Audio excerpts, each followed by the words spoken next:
Hello and welcome to AfriDominion. I am Freeman Singirankabo. Thank you so very much for tuning into our program today. And for those of you joining us live for the very first time, welcome. We are so thrilled and happy that you can find some time out of your busy schedule to join the conversation today. We are literally grateful, guys, and we promise you we are going to take the time that you have afforded us with care. And with that in mind, if this is your very first time visiting us, please consider subscribing to our content, but above all, make sure that you grab our direct information in terms of contact so that we can get in touch beyond the broadcast. And for those of you guys who are looking for our direct information or contact informations, sorry guys, it seems like my laptop is freezing. And those of you guys who are looking for our direct information, please visit our website, which is www.afridominion.com. www.afridominion.com. That's our main website, and our email is info@afridominion.com. info@afridominion.com. Guys, this is quite an amazing opportunity to serve you. It for granted whatsoever, because we know that you have so many other things that you could have been doing right now, but you chose to be here with us. And with that in mind, we are very grateful. And we want to make sure that we have a great exchange while we're at it. And just so that you know, today specifically, because of the nature of the conversation that we are going to be having, we are going to allow you guys to come in the studio. Meaning if you would love to have a saying to the topic that we get ready to jump right in it, we have Zoom open. The links are available on X and YouTube specifically on social media. So if you are on any private platforms and you would love to jump right in the conversation, when it's time to come to the conversation, consider looking through those two platforms. I know that YouTube is open, so you don't have to do any logins. But on X, I believe you have to have an account. So if you're not looking to open an account and you just want to participate, I would highly recommend that you look or you grab the link straight from the YouTube account of ours. And also, those of you guys who do not have our phone number, in case you'd like to call in, please put the numbers down, and it will be +1 240 626 7268. +1 240 626 7268. And with that in mind, guys, I want to give you a huge welcome to every single one of you guys following us right now. Whether you're following the program via television, radio station, or social media, a huge welcome to every single one of you. We are really excited for this opportunity to serve you, and let's jump right in it. So what do we want to talk about today, guys? I don't know if you have not heard, but this whole weekend, the talk on the streets, the talk on the internet, the talk on the radio station, the talk on television has been the agreement or the declaration of principle between the Democratic Republic of the Congo and the M23, or one of the warring groups within the country. However, because of the backdrop and everything that is happening, it seems like it has been an extension of the agreement with Rwanda. However, because the majority of people have not read the agreement, we have heard so many speculations as to what is happening, or what has happened, and what is going to happen. So today, guys, we are going to take 90 minutes. Up to 90 minutes, let me put it that way, because if we don't have higher participation, especially on the calls, we are not going to use the extra airtime that we have requested of. But we are going to take some time and read through the agreements, read through the declaration, the declaration of principles, so that you guys can see it for what it's for what it is written, as opposed to the speculation or the ideas of the thoughts of what the people are saying. I would love to hear from the Congolese brothers and sisters, those of you who are able to join, because I would want to hear from you direct whether this is something that has any meaning to you, to your lives. But also, we have many questions. We have many questions regarding these agreements, regarding these principles that they are going to be following. And because of all that is happening, we just want to be fair and put it up in the open. Guys, also, It is very important that I let you know that we are driven by the benchmarks of truth, love, and trust. Guys, all that we do it because of love of our country, love of our brothers and sisters, Africa specifically. Brothers and sisters within Africa and African descendants, we barely have any voice on the global stage. So since we don't have any voice, and quite frankly, nobody else is going to give you the voice that you're seeking for. It is up to you to get the voice that you are seeking for. It is up to the families, the communities, and the nations to literally grab that voice and to seize that moment and make sure that you make something out of it. And with that in mind, we have decided to speak publicly. We have decided to engage publicly, engage respectfully, engage with a purpose, with intent, and engage with result in mind. And with that in mind, guys, how about we jump right in it? And today I want to start off with first and foremost the declaration of principle. Guys, I need my mouse. So that we can actually have a small presentation that we can actually share. Because I think that for some of you guys, I want to make sure that what we share with you is the information that is literally presented as is, unedited. So what you are going to be seeing, it's straight information. It's information directly from the originator, the source. We have not added any single detail or information. We just copied and printed it, or we just copied it and put it in a presentation form so that it can make a little bit of sense, so that it can add some value to those of you guys. Guys, help me with that mouse. I need my mouse. And with that in mind, guys, I really want to get started. My mouse is not working. Give me just a second so I can be able to get my mouse going, guys. And then we jump right in. By the way, this is really important. It's really important, especially those of you brothers and sisters who are speculating. Guys, it does not help when you speculate. It never helps at all. If you have the information that you are sure of, then use it, but without speculating. Because anytime we speculate, there is always somebody who gets hurt. And I don't think it's fair. And I don't think it's fair at all to speculate knowingly that that speculation isn't going to get the people anywhere. And so with that in mind, allow me a few seconds. My mouse is just not cooperating with me. Let me make sure that it's working, and then I pull up the presentation. Okay. And in the meantime, guys, I want to give you guys a huge welcome to those of you guys following us, especially if you're following us straight from the from the online platforms. We know that you have so many things that you could have been doing, yet you are here. And for those reasons also, I want to make sure that if you have something to say, that we also give you the opportunity to say it. All right. So with that in mind, guys, I do have now I have, okay, my mouse is working now. I think it's only proper that we jump right in it. So the declaration of principles between the Democratic Republic of the Congo, also known as the DRC government, and the Alliance Fleuve Congo / M23 movement, abbreviated as M23. So this is the information that literally we just received from Doha. So this is the agreement that was signed on the 19th of this month, just this past weekend in Doha, Qatar, and under the courtesy of the Qatarian government. So guys, without any speculating, let's jump right in it. First, I believe they have 7 major sections. One of the sections is the general, the general principles. So the second section is what? Permanent ceasefire, confidence building measure, restoration of government, return of refugees and internally displaced IDBs, roles of MONUSCO, and then the closure.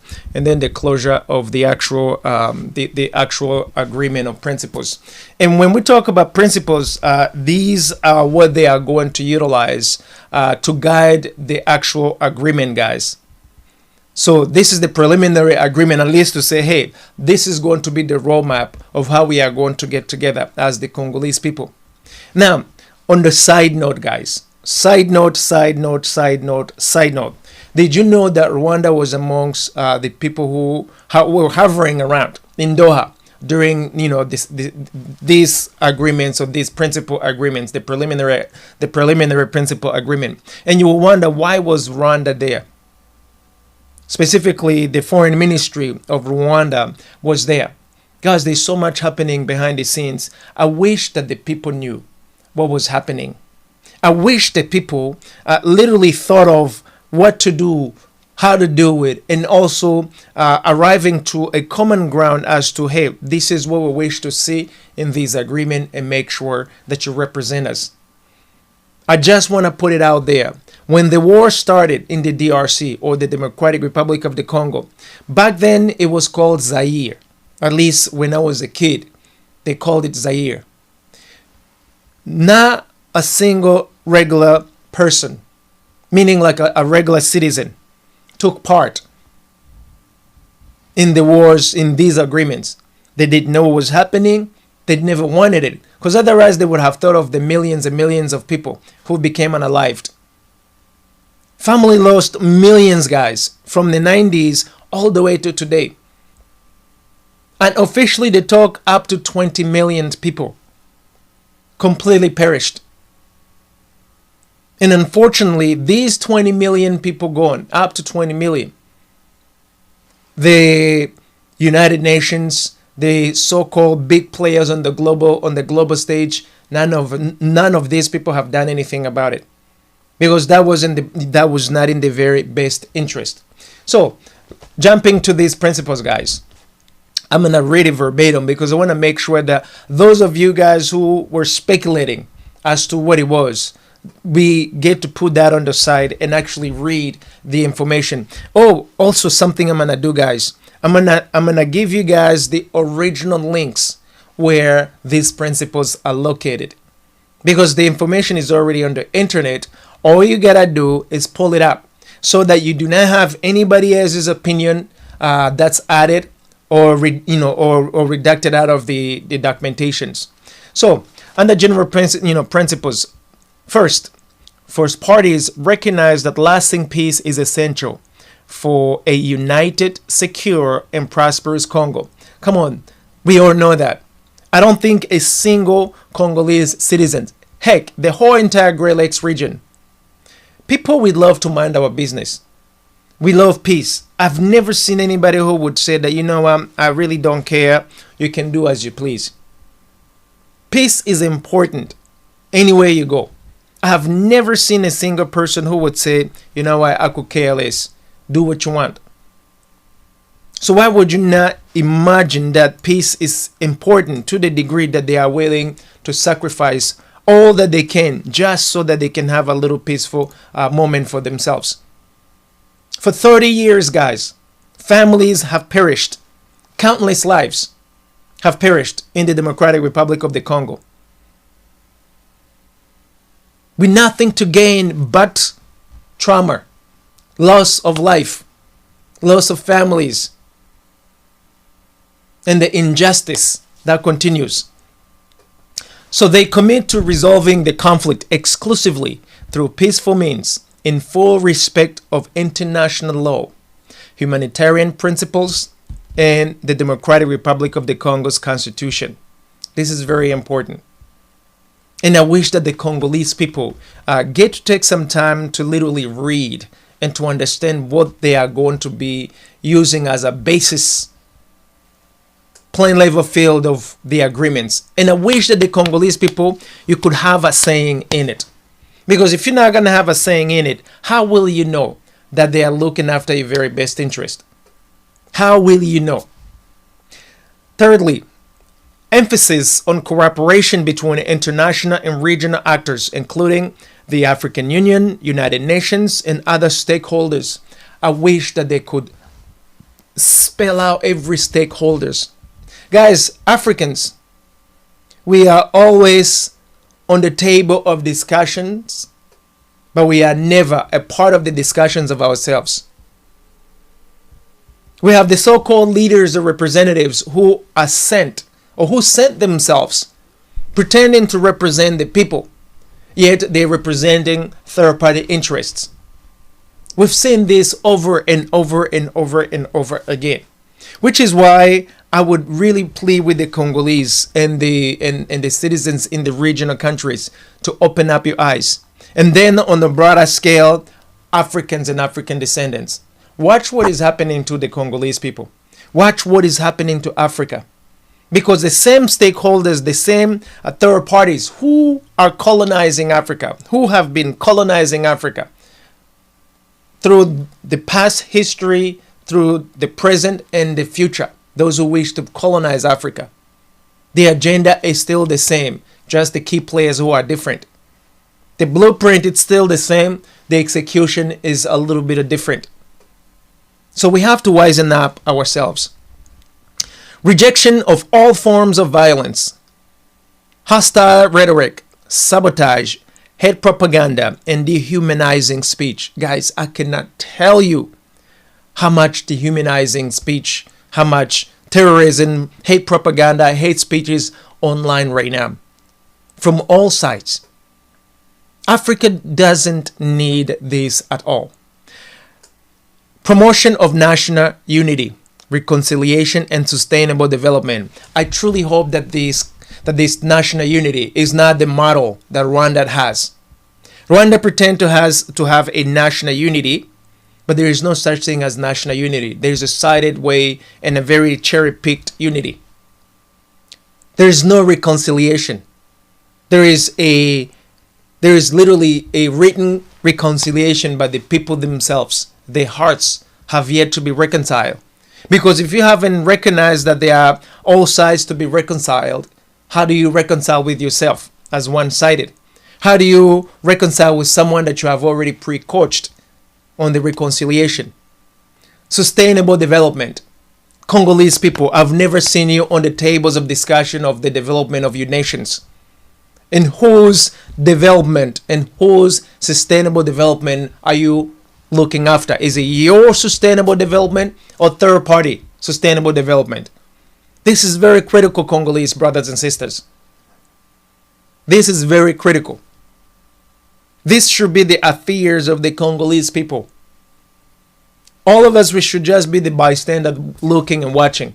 Yet you see that these initiatives are driven by foreigners. These initiatives are not sourced from the Congolese people.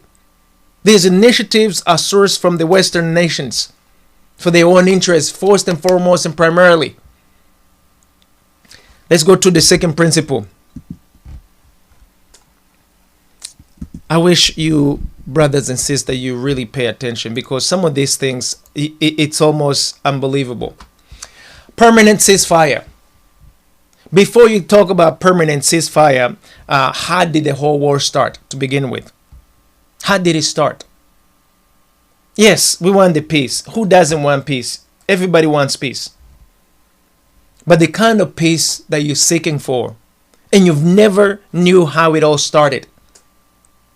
And of course you won't know how it is going to end, because somebody says, let's end the peace, let's end the peace. This is so disingenuous.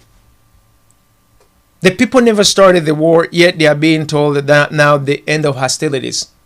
So immediate and permanent ceasefire, prohibiting all attacks by air, land, sea, or lakes, as well as any acts of sabotage or attempts to seize new positions by the force. Here they're referring to the M23. Halt to all hate propaganda, negative rhetoric, or actions that could undermine the peace process. I'm for this. We shouldn't have the hate speeches or hate propaganda to begin with.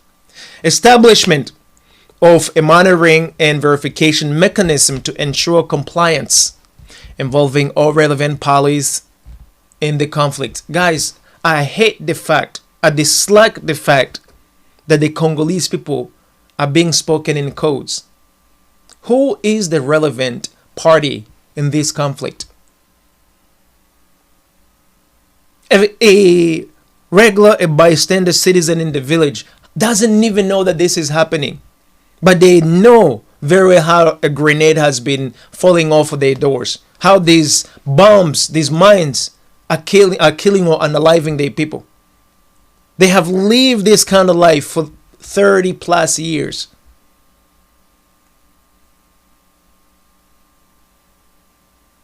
Establishment of monitoring and verification mechanism to ensure compliance involving all relevant parties in the conflict. No disruptions to the ceasefire process are permitted, with all sides required to adhere strictly. How many sides are fighting in the Democratic Republic of the Congo? Besides those who are physically holding the guns, how many sides behind the scenes are pulling strings, are channeling money, energy, resources for these wars to continue, unless those interests from these third parties are secured? Modern slavery, guys. Modern slavery. You don't have to have shackles to realize that you are a property of somebody else. The worst part of it, not knowing that you are a property to someone until you are becoming unalived, until it doesn't matter whether you live or not. This is so sad. Moving on, guys, to the next one. For some strange reason, this computer is slow. There we go. Confidence building measures. Urgent implementation of steps to build trust and facilitate open dialogue between the parties. Guys, they keep on talking about the parties. The parties. Who are these parties? Why are they remaining anonymous? Guys, there's more than two parties in the wars that's been there for 30 plus years. There's more than two-sided, two interests. But unfortunately, these principles and these agreements to be signed, you will never get to see all the interested party who have had a hand in the death of millions and millions and millions of brothers, African brothers and sisters from the Democratic Republic of the Congo. And that is no justice, guys. Creation of mechanism facilitated by the international community of Red Cross. Guys, the Red Cross have been there for 30 plus years, watching and observing, but not intervening. Why are they going to be put back in charge? They always say, if you're given a trial for 30 years and it didn't work, the same guy in charge is the same guy you get ready give the baton all over again. Can you expect different results? There's also a talk of releasing and exchanging detainees and prisoners from these sides, the official sides and the unofficial sides. Focus on de-escalation and mutual goodwill to support the negotiation process.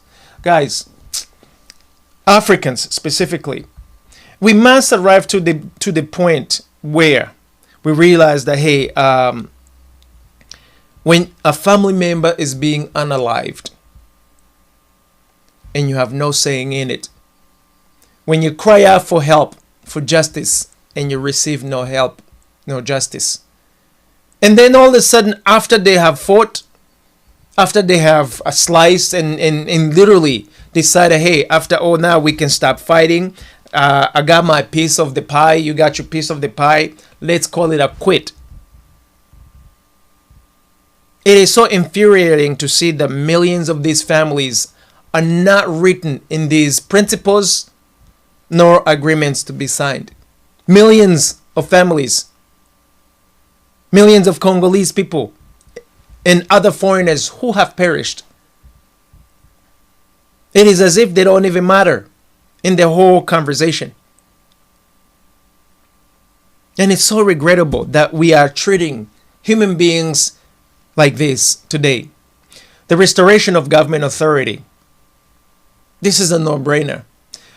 Full restoration of the Democratic Republic of the Congo government's authority and presence across all national territories, including areas currently under AFC M23 control. I mean, this is quite obvious, guys.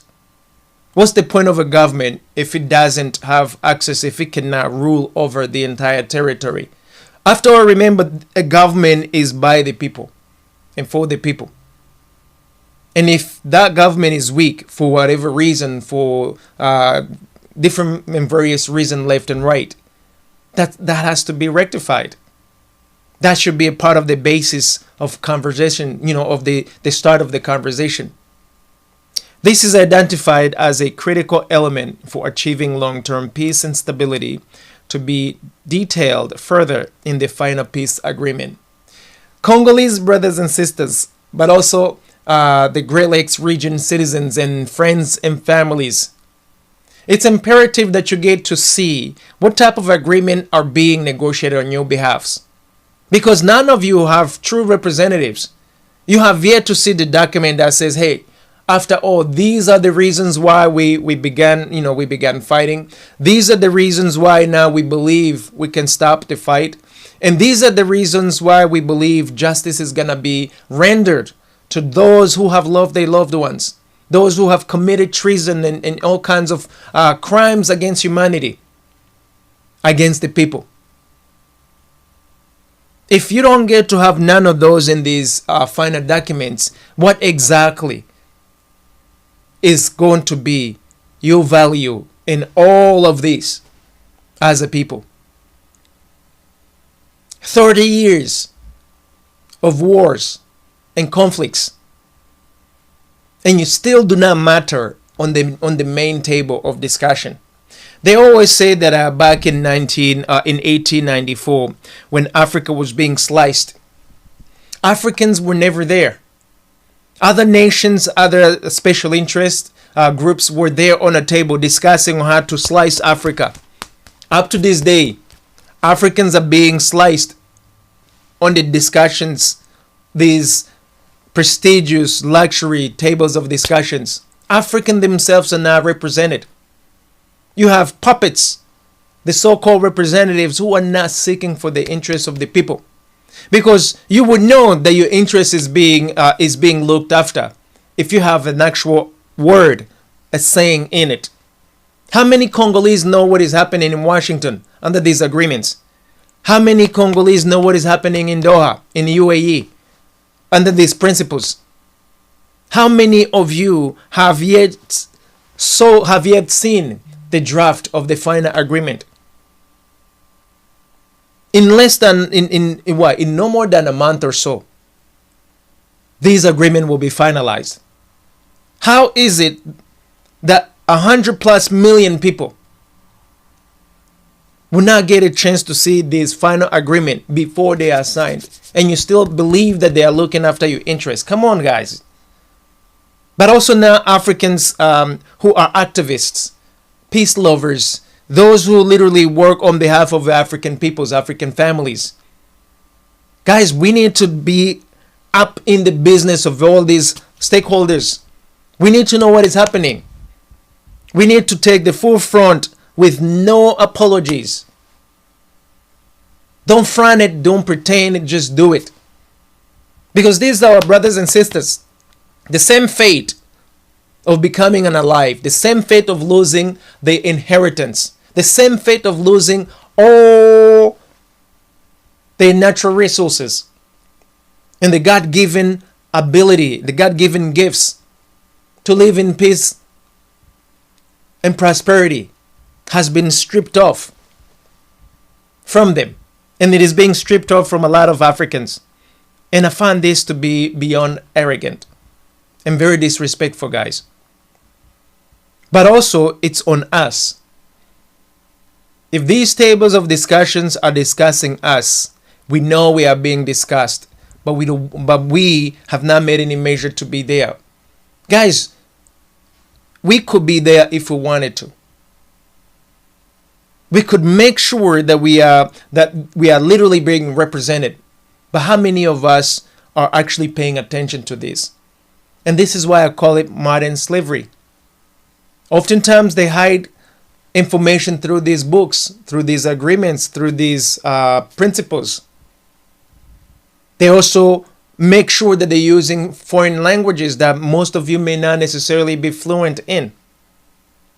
Yesterday, I was in one of those discussions, and the people were struggling to read this text, guys. When I said they were struggling to read these texts, these were the key speakers, some of the key speakers, having literally a language barrier. Yet they were explaining to the masses of the people what they thought this agreement meant. And you would hear someone speaking the opinion instead of what is written. And then you will hear someone is speculating or what these stakeholders are meaning to say when the document is right in front of you.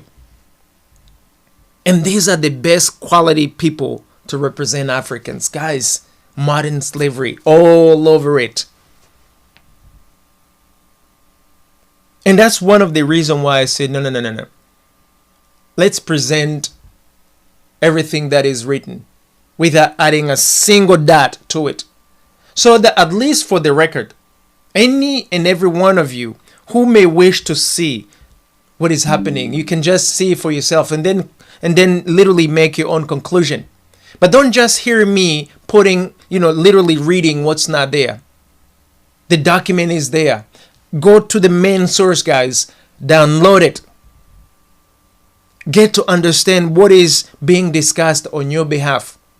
Especially those of you guys who are seeking for political aspirations, who have some political aspirations in the future, in the present or in the future.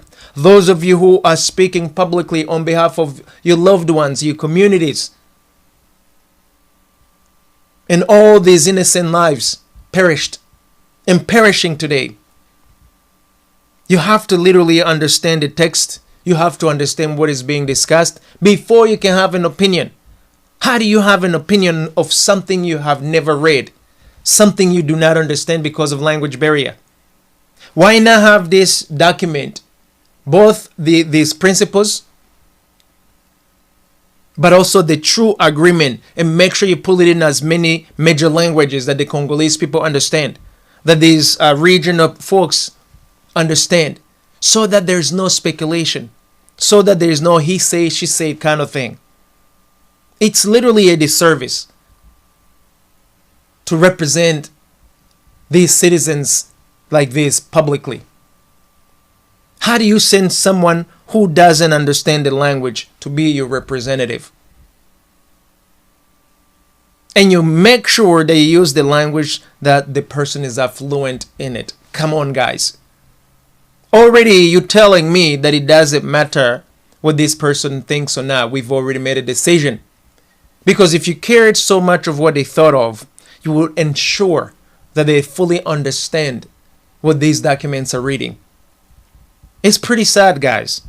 Let's move on to the next one. Return of refugees and internally displaced persons. Guys, there are 7+ millions of internally displaced Congolese people. Not to mention some remnants of other foreign nationals also who are equally displaced.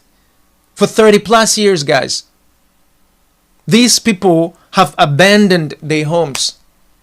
They live in this little few square meters of huts. They depend on the United Nations. They depend on benevolent organizations and individuals who will give them a little bit of food here and there for 30 years, guys, 30+ years. Some of them are for 30+ years, others as fresh and recent as a couple months ago. Because you have turmoils, people are becoming unalived. And the majority of us, we are literally asleep, clueless as to what is happening. But the biggest of it all is these multinational companies and corporations that behind the scenes are financing these wars, are financing the conflicts, and will never be held accountable, will never be held responsible for the death of millions and millions and millions of the people. The one who pulls the trigger takes the sins of unaliving people, but also the sins of the master who have sent him. Because the master's life is uninterrupted. The master's plans are interrupted. If the plans fails, he or she moves on to the next plan, to the next region, or even try to refine the plan and do it again. And I wonder why is it that we can't see that? So let's read what it says here. The return of refugees and internally displaced persons. Commitment to safe, voluntary, and dignified return of refugees and internally displaced peoples in coordination with host countries, the United Nations High Commission for Refugees, and other humanitarian organizations. You can imagine, for 30 years plus, the person who left as a baby is a grown person, is a grown man or woman. Those who left as a mature audience, they aging. Those who left as old people, some of them died there. Or they can no longer move as efficiently as they can. How do you coordinate all of that? How do you restore 30 plus years of loss of life, loss of dignity, loss of peace of mind, loss of physical care, being treated like animals for the past 30 plus years, completely being disregarded by the international community and the regional players and the so-called representatives who do not really see them for who they are. This is what makes me boil, guys. This is what makes me want to come forward and say, hey, you know what? I would drop what I'm doing. Let's take a look at this. Because it affects us. These are our cousins, our extended family members. We may not know them, but if you look 3, 4, 5, 6 generation, we all come from the same families. Yet some of us, we are enjoying lives when others have been literally in never-ending wars and conflicts. You become unalived like you unalive a chicken, like you unalive any pet with zero consequences whatsoever. And we're supposed to be human beings. Come on now. The role of MONUSCO and regional mechanism. Guys, this MONUSCO, it's been there for 30 plus years. I would not even consider them. They have been a part of the problem from the very beginning. They've been a part of the problem from many places that the United Nations securities have been meddling. We know historically that they have had a hand in all that is happening because United Nations is an organization that has a facade. They pretend to represent the people, but behind the scene they do other things. If it could be cleaned up and really represent the people, it would be amazing. But we know that that is far from the reality. Just for the sake of it, this is what they say: support the United Nations Organization Stabilization Mission in the DRC, or MONUSCO, and regional bodies for civilian protection, ceasefire monitoring and verification. What the heck? They're repeating the same thing over and over again. Guys, you still have yet to see the very specific action plan related to your family, related to your community, related to your region. There's no specific action plan that addresses your specific concerns. 20 plus people, 30 plus people cannot represent 1 million people without having, first and foremost, sitting down with them and say, hey, listen, now we are coming to the conclusion of these wars. Now we wish to see peace. What would you like to see represented? What would you like us to make sure that we bring on the table so that we do not miss the opportunity to show and demonstrate that we value you, your family, you as a human being before you are even a Congolese person? We are lacking that today, guys. And it's so vivid. You can see it. You can smell it. Hence, modern slavery. Africa, it's still being enslaved. Congolese people are still being enslaved in 2025. Their interests do not matter before the international community's eye. Because you have so many brokers who are looking for their own interests before you, Congolese person, you, Congolese family. That's just plain out truth. Integration of regional mechanism where necessary to enforce agreement's term. I would expect nothing less than that. But the people should be able to see the real data, the real report, no sugarcoating. So the peace agreement commitments, immediate implementation of the declaration's provisions, with direct negotiation for final peace agreement to start no later than August 8. So next month on August 8, today we are on the 21st. It's literally less than 2 weeks. No, in 2 weeks or more. They're talking about final agreement. In 2 weeks, 2 weeks time, how many Congolese people know that this is even a discussion on the table? How many of you have taken the time to literally go back a little bit and imagine how disruptive your lives have been? The loss you have experienced, you have incurred, you have witnessed. The trauma that would never be addressed. The mental loss, the physical loss, the emotional loss of individuals, communities, families, and the nation as it is. But also all other people who became also casualties of these wars. These are the questions that are not going to be addressed unless us, the people, you, the people, as brothers and sisters, we sit down on these tables and say, hey, listen, before you even go there saying that this is a final agreement, I want to see your draft. I want to see what it is exactly that is going to solidify the lives of our brothers and sisters. We want to see what's going to ensure that these wars completely stop, but also the folks behind them are held responsible and accountable. All the parties involved, including the invisible parties who have financed for these past 30 years, these wars and conflicts. Guys, every war is expensive. A Congolese person who cannot afford a plate of a meal for the day, for the week, for the month, how are they going to be able to afford these wars for 30 years? The answer is quite obvious right in front of us. You have these financiers who have yet to be held responsible.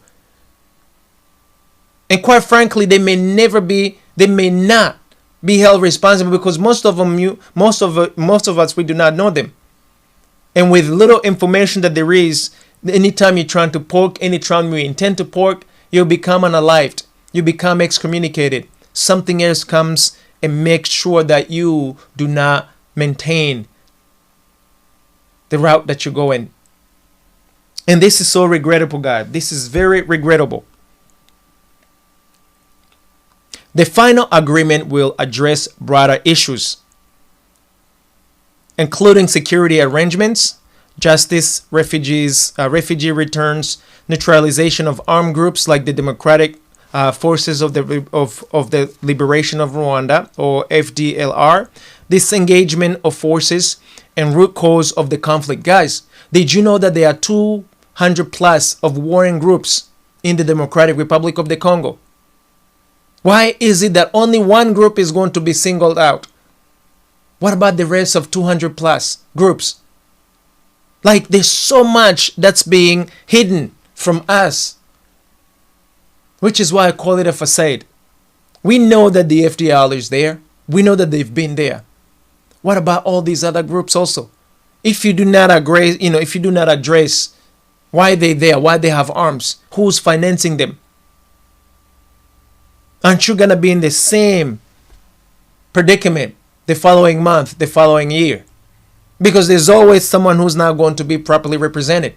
Why not put it all together on the same table and make sure that every stakeholder in these wars, in this conflict, is represented, including the victims that are never represented, which is so infuriating. How do you sign this beautiful looking agreement according to you without the victim represented being there? There's no representation of the victims on either sides. And that's not okay. That's not being a humane in all of this. Alignment with the Democratic Republic of the Congo Rwanda peace agreement signed on June 27, 2025 in Washington, D.C. Guys, how many of you have bothered to read this Democratic Republic of the Congo Rwanda peace agreement signed in Washington, D.C.? How many of you have bothered reading that? There's so much in those documents. There's literally so much. We also have them here. We have the documents here as well. But how many of you have bothered reading them? Do you even know who drafted these agreements? Was it Rwanda? Was it the Congolese people? Was it these warring groups? Who drafted these agreements, guys? Do you even know? And that's how you get to see behind the scene whose interest is being secured. It is sad, guys. This is a sad day, but they say you gotta start from somewhere. And of course, the Equatorians are definitely to be thanked for, because at least they managed to bring these warring groups together. Guys, I want to tell you something that I've witnessed in Washington, D.C. You know, in Washington, D.C., you have two major political parties. You have the Republicans and you have the Democrats. Guys, never believe seeing them fighting in front of these cameras. They fight like they literally going to unalive one another.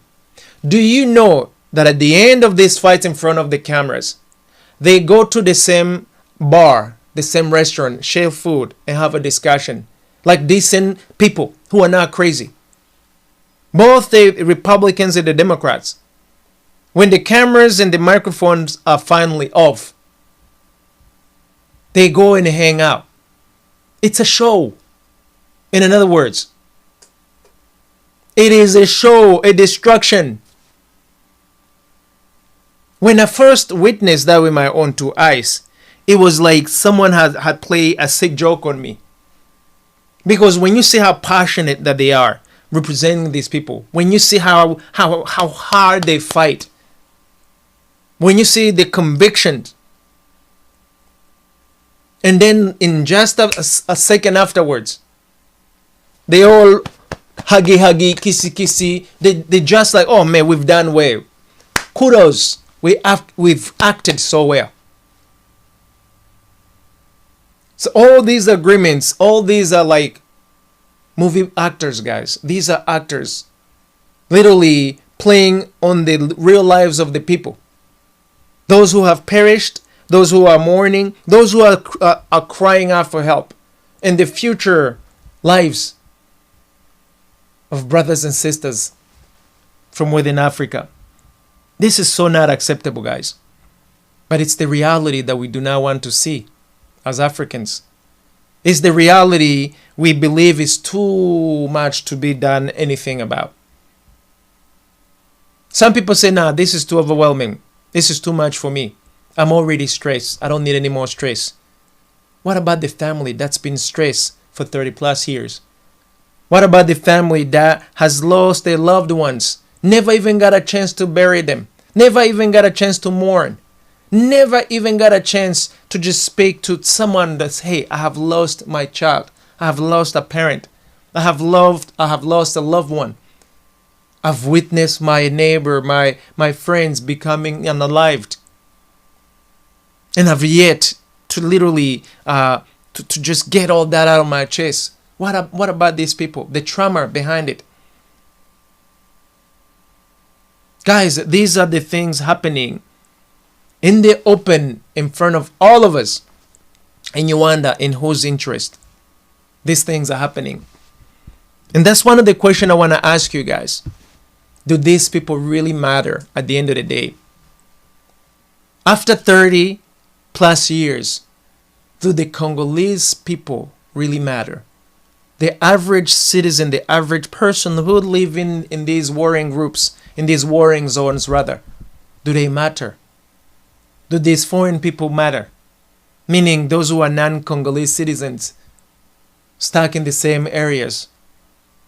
When you become a refugee, when you had a home, but it is so hostile, there is so much fight going on, that you are better off in a 3 by 3 meters square meter shitting or shelter than being in a home that you sweated for, that you built with your own 2 hands. Yet you cannot live there because you live there, potentially a bomb is gonna fall on you, and nobody will care. Nobody will even know that you have ever existed. So this possible peace agreement, this possible peace in the Democratic Republic of the Congo, is it truly real? What's behind it? And then in whose interest are these agreements? Like really, if you scrutinize, can you identify who's the big or the biggest beneficiaries? The biggest beneficiary in these agreements, who is it? How come they don't come forward? How come you cannot see them? And what about you? What about your family, your community? When is your interest going to be secured? Can you publicly say, hey, yes, I am satisfied. All that was on my heart has been addressed.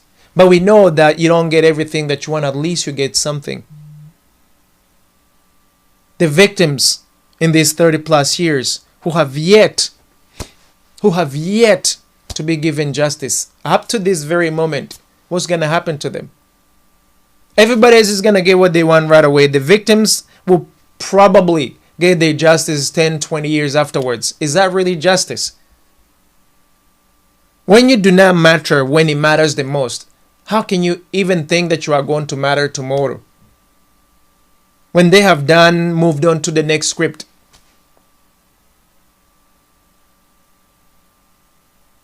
The deceased ones, those who have lost not just their private, the private properties, but they've lost a part of themselves as a people. What do you do for them? How do you reconcile? How do you help them to find themselves again? These are the questions that I've been wondering myself. I ask of them, I question myself, yet I don't fully have the solutions for them. Except it is just crazy that it happens like this in the open.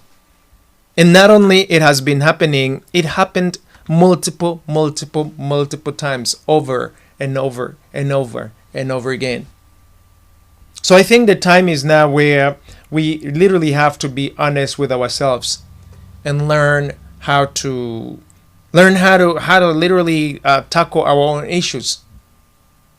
Because if you don't do it, nobody else is gonna do it for you. That's just the truth. It's the inconvenient truth, but it's literally the truth. So let me read some of your comments, and then we get out of here. Thank you, Freeman, for taking the time to share with us these principles. Guys, I wish that we go beyond just this declaration of principles between the DRC government and the M23. I wish that we get to see what's literally in them. I wish that you get to understand that, hey, how does this affect you? How does this affect your livelihood? How does this affect your family, your community, and so on? Because there's so much that it changes today that most of you may not necessarily appreciate until it's happening. And that's always been one of the dangers of a lot of these, a lot of these wars when we see them. So I really plead with you guys as brothers and sisters, be the Congolese brothers and sisters or Africans or the folks in the Guerrilla Rex region. Please pay attention to what is happening. Real lives are perishing. Real lives are perishing. And as they perish, believe it or not, those people who should matter the most are literally not even in the picture. There's a pretension, or they pretend that they matter, but we know better. We know that they do not matter, and it's very regrettable that that's what we have today. Okay, somebody's asking here, were there any representatives from the families that have literally lost these millions of people? We have heard, but we really have never seen any testimonies of families who have came publicly and tell their stories. Do you have some of the stories of people who have loved or who have lost their loved ones? The answer is yes. There are several people who have had the time to give testimonies. I would highly recommend that you take some time and see this and listen to the people. There are a whole lot of it that has been said as far as these agreements, and I encourage all of you to take some time and see some of these testimonies from the people, because it's important that you get to see. You get to put the face behind the testimonies. You get to see real lives, people who have been affected by these wars. Because why would you pretend? There are things that people can pretend in. I just can't imagine someone pretending that their loved one has perished. That would be just beyond inhumane. To pretend that you have lost a loved one when there are real people who have lost their loved one. Guys, we have collected thousands and thousands and thousands of testimonies. Some of the testimonies are going to be utilized in court, because I've been saying that we are going to have what we call Arusha 2.0. We are going to have what we call ICC 2.0. The Great Lakes region is going to have war crimes tribunal by the people and for the people, with little to no foreign intervention, because a lot of these stakeholders, a lot of these foreigners have had a part in what has happened. So guys, let us take a break. Before we close it, because I'm being reminded that on television and radio station, they are going to take over for a different conversation, and I want to ensure that we transition through. And then those of you guys who wanted to say something, I only have seen some of your messages. I wish to see some of you coming literally on video in camera and have a saying in it. But since you aren't there, we would just go ahead and continue offline, continue on the social medias only. So we will give the airtime back to the studio, and both on television and radio station, and make sure that we keep the conversation going via social media. If you need to give us a call, call plus 240, guys, what's the phone number again? 240-626-7268 plus 1-240-626-7268. Congolese brothers and sisters, we can never say we are sorry to what has happened to you, to your country. I don't think there's any stories that can bring back millions and millions of people who have become unalived. Nevertheless, we want to acknowledge, we want to say that we see you. We see you as our brothers and sisters. And what has happened to you should never have happened to begin with. So let me end it there, guys. Let's sign off from online. Let's sign off from the from the television radio station. I am so grateful for the opportunity we have given you guys. Don't think that I've forgotten you guys on these other social medias. I am grateful for this opportunity, guys, that we have been afforded to represent the people, to come in front of you and represent our brothers and sisters and speak boldly about what we like or dislike, and have a natural conversation about it. So, guys, until we see you again, allow us to give back the airtime to the studio, to the television. Those of you who are carrying another program, we wish you a super fantastic days. Those on a radio station who have been tuned in for the conversation, thank you guys so much for following our conversation. Leave us some feedbacks. Let us know what you thought, what you think of what is happening, especially and specifically as regards to the declaration of principles between the Democratic Republic of the Congo and the government and the Alliance Fleuve Congo / M23 movement. This has just happened this past weekend. There is more to come. There's more to come through that, guys. And I am Freeman Singirankabo here at AfriDominion. We'll find you guys on social media. The conversation will continue. Let's take a quick break so that we can give back the airtime to the studio, and we'll be back again soon, guys. In the meantime, if you're going to bed, have a beautiful evening. If you're waking up, have a beautiful, beautiful morning. And if you are still with us, guys, we'll see you in a little bit. And we do appreciate, guys, the opportunity to serve you. Again, I'm Freeman Singirankabo here at AfriDominion. See you later.